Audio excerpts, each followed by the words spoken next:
Domovina. To nije riječ. Domovina, to su polja i rijeke. Planine i doline. I nebo iznad njih.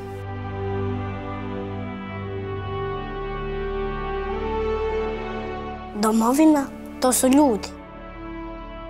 To su riječi koje razumijem.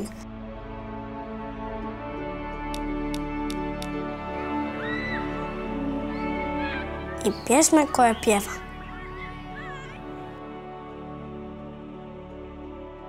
Prije 30 godina oni su napravili nešto za mene. Hodali su, borili se.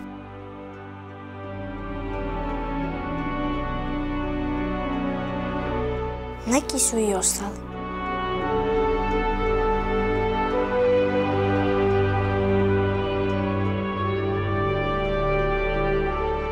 Oni su sanjali, a ja živim njihov san.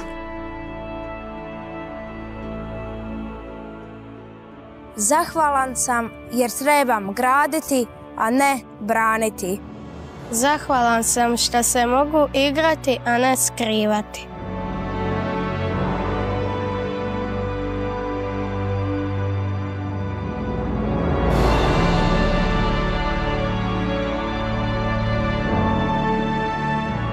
Domovina. To sam ja. Ti. Mi.